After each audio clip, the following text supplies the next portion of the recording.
মা, তুমি কেমন আছো?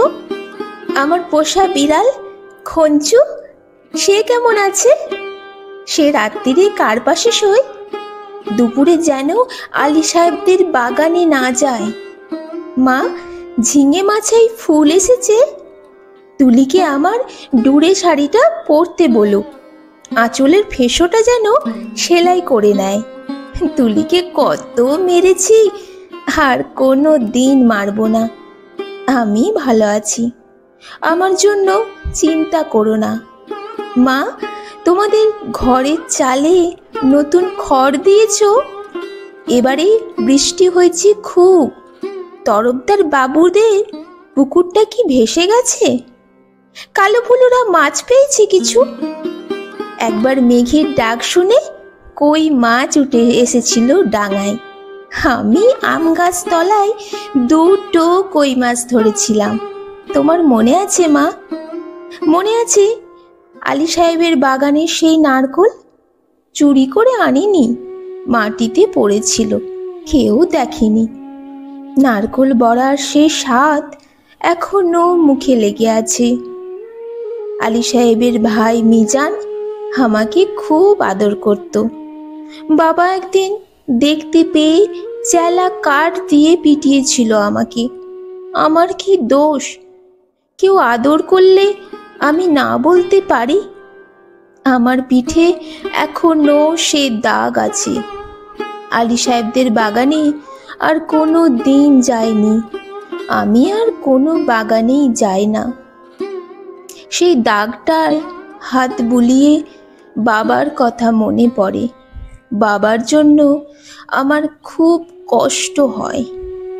আমি ভালো আছি, খুব ভালো আছি। বাবা যেন আমার জন্য একটু না ভাবে। তুলি কি এখনো ভূতের ভয় পায় মা? তুলি আর আমি পুকুর ধারে কলা বউ দেখেছিলাম। সেই থেকে তুলির ফিটের ব্যারাম শুরু হলো। দাদা সেই কলা গাছটা কেটে ফেললো। আমি কিন্তু ভয় পাইনি। তুলিকে কত খেপিয়েছি। আমার আবার মাঝরাতে সেই কলা বউ দেখতে ইচ্ছে করে। হ্যাঁ, ভালো কথা। দাদা কোনো কাজ পেয়েছে? নকুলবাবু যে বলেছিল বহরমপুরে নিয়ে যাবে। দাদাকে বলো আমি ওর ওপরে রাগ করিনি। রাগ পুষে রাখলে মানুষের বড় কষ্ট। আমার শরীরে আর রাগ নেই। আমি আর এক ফোঁটাও কাঁদি না।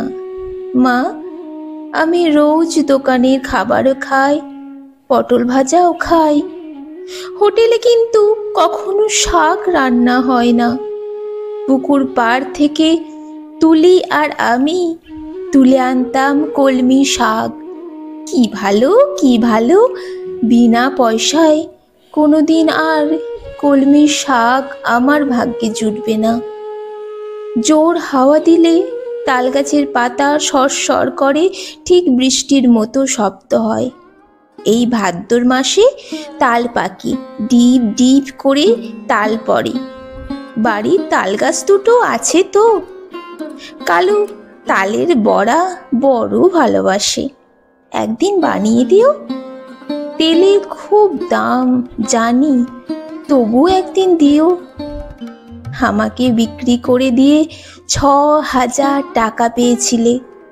তা দিয়ে একটা গরু কেনা হয়েছে তো। সেই গরুটা ভালো দুধ দেয়। আমার মতন মেয়ে চেয়ে গরুও অনেক ভালো। গরুর দুধ বিক্রি করে সংসারে সুসার হয়, গরুর বাছুর হয়, তাতেও কত আনন্দ হয়। বাড়িতে কন্যা সন্তান থাকলে কত জ্বালা।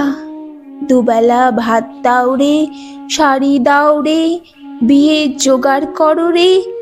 হাবলু, মিজান, শ্রীধরদের থাবা থেকে মেয়েকে বাঁচাও রে। আমি কি বুঝি না? সব বুঝি। কেন আমায় বিক্রি করে দিলে তাও তো বুঝি। সেই জন্যই তো আমার আর কোনো রাগ নেই, অভিমান নেই। আমি তো ভালোই আছি, খেয়ে পড়ে আছি। তোমরা ওই টাকায় বাড়ি ঘর সারিয়ে নিও ঠিকঠাক। কালু ভুলুকে স্কুলে পাঠিও, তুলিকে ব্রজেনে ডাক্তারে ওষুধ খাইও। তুমি একটা শাড়ি কিনো, বাবার জন্য একটা ধুতি, দাদার একটা ঘড়ির শখ। তা কি ওই টাকায় কুলোবে? আমি কিছু টাকা জমিয়েছি, সোনার দুল গড়িয়েছি। একদিন কি হলো জানো মা? আকাশে খুব মেঘ জমেছিল। দিনের বেলায় ঘুরঘুরটি অন্ধকার, মনটা হঠাৎ কেমন কেমন করে উঠল। দুপুরবেলা চুপি চুপি বেরিয়ে ট্রেনে চেপে বসলাম। স্টেশনে নেমে দেখি একটা মাত্র সাইকেল রিক্সা। খুব ইচ্ছে হলো একবার বাড়িটা দেখে আসি। রথতলার মোড়ে আসতেই কারা যেন চেঁচিয়ে উঠল, কে যায়, কে যায়? দেখি যে হাবলু শ্রীধরদের সঙ্গে তাস খেলছে। দাদা আমাকে বলল, হারামজাদি, কেন ফিরে এসেছিস? আমি ভয় পেয়ে বললাম, ফিরে আসিনি গো, থাকতেও আসিনি, একবার শুধু দেখতে এসেছি। হাবলু বলল, এটা একটা বেবুসে মাগি। কি করে জানলো বলো তো? তা কি আমার গায়ে লেখা আছে? আর একটা ছেলে চিনি না বলল, ছি ছি ছি, গায়ের বদনাম। হাবলু রিক্সাওয়ালাকে চোখ রাঙিয়ে বলল, ফিরে যা। আমি বললাম, দাদা, আমি মায়ের জন্য কটা টাকা এনেছি। আর তুলির জন্য দাদা টেনে একটা চড় কষালো আমার গালে। আমাকে বিক্রির টাকা, হকের টাকা, আর আমার রোজগারের টাকা, নোংরা টাকা। দাদা সেই পাপের টাকা ছোঁবে না, ছিনিয়ে নিল শ্রীধর। আমাকেও দূর দূর করে তাড়িয়ে দিল। আমি তবু দাদার ওপর রাগ করিনি। দাদা তো ঠিকই করেছে। আমি তো আর দাদার বোন নই, তোমার মেয়ে নই, তুলির দিদি নই। আমার টাকা নিলে তোমাদের সংসারের অকল্যাণ হবে। না না, আমি চাই তোমরা সবাই ভালো থেকো। গরুটা ভালো থাকুক, তাল গাছ দুটো ভালো থাকুক, পুকুরের মাছ হোক, খেতে ধান হোক, ঝিঙে মাছায় ফুল ফুটুক। আর কোনো দিন ওই গ্রাম অপবিত্র করতে যাব না। আমি খাট বিছানায় শুই, নীল রঙের মশারি, দোরগোড়ায় পাপোশ আছে, দেওয়ালে মা দুর্গার ছবি, আলমারি ভর্তি কাঁচের গেলাস, বন বন করে পাখা ঘোরে। এখানকার কুকুরগুলো সারা রাত ঘেউ ঘেউ করে। তাহলেই বুঝছো কেমন আরামে আছি আমি। আমি আর তোমার মেয়ে নই, তবু তুমি আমার মা। তোমার আরও ছেলে মেয়ে আছে, আমি আর মা পাবো কোথায়? সেই জন্যই তোমাকে চিঠি লিখছি মা। তোমার কাছে একটা খুব অনুরোধ আছে, তুলিকে একটু যত্ন করো। ও বেচারি বড় দুর্বল।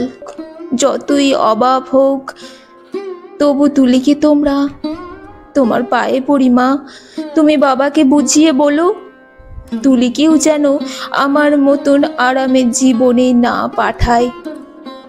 যেমন করে হোক তুলির একটা বিয়ে দিও, ওর একটা নিজস্ব ঘর সংসার, একজন নিজের মানুষ। আর যদি কোনো রকমে ওর বিয়ে দিতে না পারো, ওকে বলো গলায় দড়ি দিয়ে মরতে, মরলে ও বেঁচে যাবে।